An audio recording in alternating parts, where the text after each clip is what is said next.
G'day warbanders, and today I'm going to be talking about Prophecy of Pendor in 2022 and just giving it a spotlight. Now, if you don't know what Prophecy of Pendor is, it's one of the most highly rated mods for Warband on ModDB.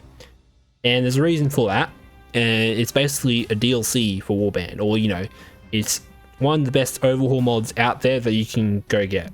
The reason because of this is because it's very extensive in its content. There's lots and lots and lots of content in this mod. And what it is, it's a low fantasy setting, so there's not much magic, but there are demons, elves and all that, but they're very limited in in terms of their spawns and everything like that. And what I feel it differs from other mods is that it doesn't overhaul the game too much, you know what I'm saying? Like, let's compare this to Nova Aetius, right? That game completely just, takes out the core, gameplay of Warband, like the vanilla gameplay, and just throws out the window. With this mod, you can feel comfortable and, if you played Warband for like 1,000 hours in vanilla, you're going to feel comfortable in this mod because it doesn't take away too much. It doesn't overhaul this or overhaul that. It just adds features, which I really like when mods do that. They don't change too many things that just don't need to be changed. That's a problem I have with mods in Warband. They just change things that don't need to be changed. And with Pendor, it does great in that regard. Now let's get onto the gameplay of Pendor.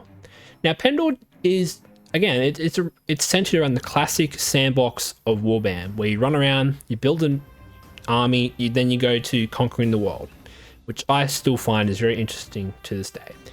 And there actually are win conditions for Pendor.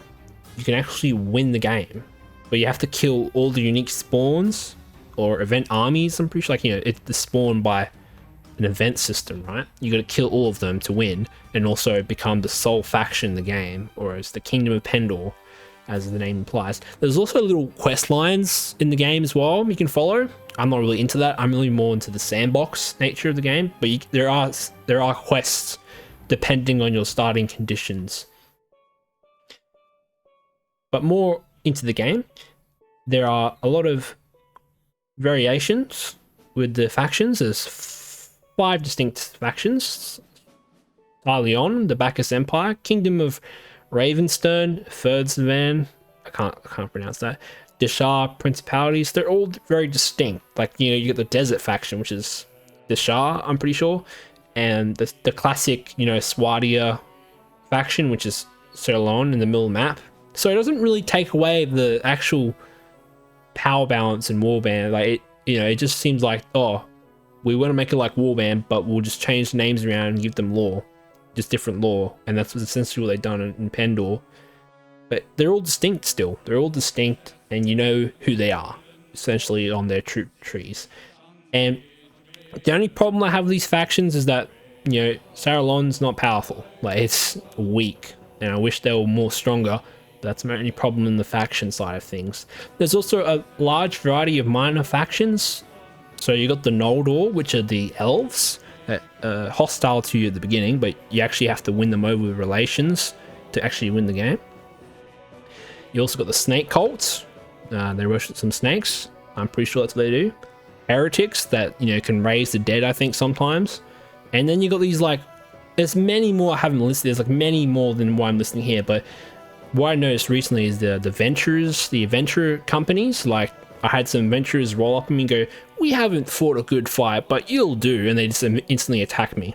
So there's lots of variation in bandit types, and that's what a lot of mods seem to lack, is that they don't add enough bandit groups. So with Warband, there's a very limited selection of bandits you can fight. There is, distinct bandits in each biome, but with this mod, they add just triple amount of bandit fights. You can fight armed peasant revolts. You can fight, just all these types of minor, variations of bandits. Or, neutral party, just the hostile parties that you have to fight in the early game. And I feel like that's very good. There's also a lot of quests. There's some added quests that add some more variety. Some new quests I've noticed. They also have, add all the fixes to the vanilla game. So, like how cows They don't follow you in the vanilla game, or in this they do. They fixed all the little issues as expected in an overhaul. There's unique legendary items, so you can get these cool swords and all this.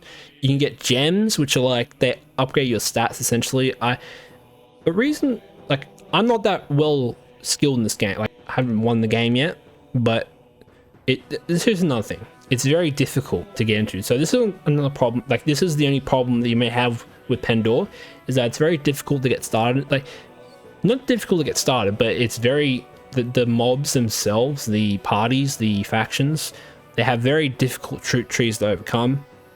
I've come along, you know, these event armies that just have, oh my god, they just have killer knight troop trees. Like, they just ride you down. They take 7 hits to the chest. And you do like 10 damage to them. So it's a very difficult mod in the sense of, you know, the actual individual troops themselves. And I like that. I like a challenge in Warband, because in vanilla Warband, there's a certain point where you become too powerful to be dealt with. But in Pendor, it offers late game armies. Like, just recently when I was playing, an undead army spawn, and there's like 500 of them. You can't beat them by yourself. You just can't. You gotta, you know, actually form an army to beat them. Like, you know, marshal your nobles when you have a kingdom yourself. Then you go fight the event spawn, because you simply just can't beat yourself. Like, if you can, just say in the comments and go, oh, I beat the event spawns, but I don't think you can by yourself unless you have a really tight top tier army. But again, this mod is very difficult, and if you really like a difficult experience in Warband, try it out. Are you tired of all these like easy mods that, like, you know, just give you extra money in the enterprises and all that stuff? Try out this mod. It's just, it challenges you, and it just has a lot of content to offer. And I don't really, you know, read a lot of guides on the mod to find out how to actually win, because there's a step-by-step process of how to win, and I don't really follow that. But there is an extensive wiki there to help you, and I'll link it in the description. So say if you're struggling in Pendor and you just don't know what to do, you can go to this massive wiki that tells you all the little details of the mod, all there. There's also the game concepts window, which has, I think, it explains some of the features of the mod and also the lore. Another interesting feature is the knighthood. So you can create your own knighthood, I'm pretty sure, and you can create your own, you know, cool troop line to, you know, recruit from, and that's very cool.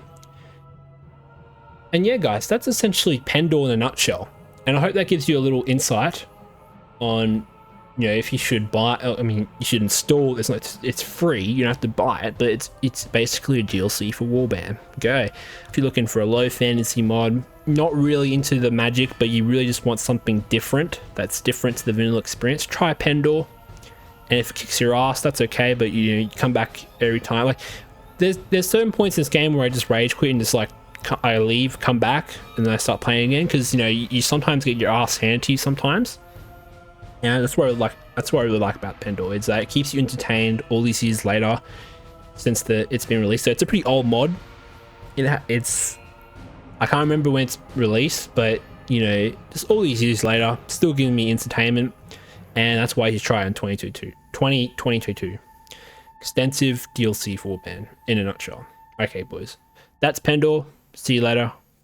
Warband out, boys. Out for a stroll. I dare you, limb from limb. Yes, my lord. Yeah.